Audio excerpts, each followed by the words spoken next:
వారైతే నిజముగా నాకు శిష్యులై ఉండి సత్యమును గ్రహించదు, అప్పుడు సత్యం యొక్క స్వతంత్రులుగా చేయాలని చెప్పాను.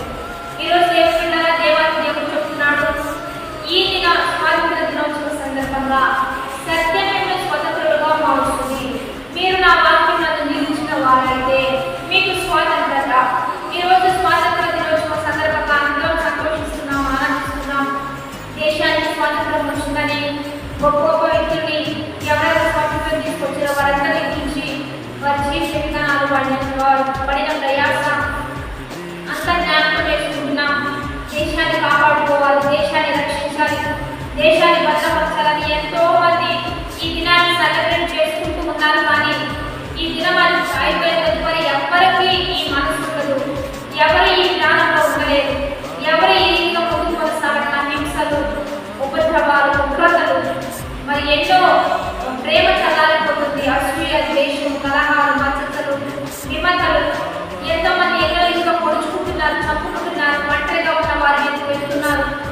భయంకరంగా ప్రేమ చల్లారిపోయిన దినాలు నక్సలైట్ కానీ, ఉగ్రవాదులు కానీ, భయంకరంగా టెర్రరిజం కానీ, భయంకరమైన దాడులు, చిన్నపిల్లల మీద అఘాయిత్యాలు, ఇవన్నీ దొంగతనాలు, హింసలు, ఇవన్నీ పోవాలంటే సత్యం వల్ల మనం ప్రతిష్ఠించబడాలని దేవుడు కలిగిస్తున్నాడు. ప్రతి వ్యక్తికి స్వాతంత్రం ఉండాలి, ప్రతి వ్యక్తి స్వేచ్ఛగా బతకాలి, ప్రతి వ్యక్తి ధైర్యంగా ఆనందంగా జీవించబడాలి అంటే ఈ వాక్యంలో స్వతంత్రులుగా చేయగలుగుతుంది కనుక ప్రతి ఒక్కరిలో ప్రేమను పంచండి, ప్రతి ఒక్కరిని ధైర్యంగా ఉంచండి, ప్రతి ఒక్కరు వాక్యం మీద స్త్రీలుగా మార్చబడే విధంగా ఈ దినం మనందరం కూడా వారి ఒక ప్రార్థన చేస్తూ దేశంలో ప్రార్థన చేద్దాం. వాగ్దానం బట్టి పరిశుద్ధ మహోన్నత గొప్ప దేవ, ఈ దినం మీ వాక్య ప్రకారం మా దేశం మీద నీ కలుగుతుంది, మా దేశం యొక్క సంబంధాలు, మా దేశం మీద నీ కలుగుతుంది దయ అద్భుతంగా ఉపకరించబడినట్టుగా సహాయం చేస్తూ భయంకరమైన వ్యక్తులందరూ మార్చబడి ప్రతి చీకటి అంధకార సమూహాలు వెల్లగించబడినట్టుగా కృప చూపించమని, దేశ నిధులు నింపి సస్యశ్యామలంగా వచ్చి దేశం మీద ప్రతి దాడి నుంచి విడుదల చేస్తూ ప్రతి ఒక్కరికి భద్రత స్వేచ్ఛను మన దేశనామం మీద గడికి పెట్టుకుని ప్రార్థిస్తున్నాము. ఆమె మంచిగా దేవుడు బిడ్డరా, ఇదేమో ఆగస్టు 15 శుక్రవారం 10 గంటలకి ఉపవాసం నుంచి ఆరాధన జరిగించబడ్డది. మాతో కలిసి దేవుని ఆరాధించడానికి రండి.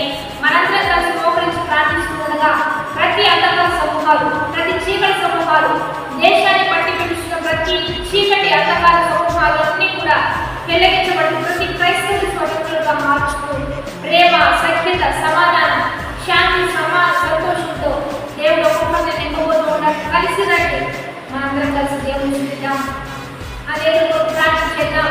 దేశమా భయపడి సంతోషించి భక్తులే, నీ రాజు నీ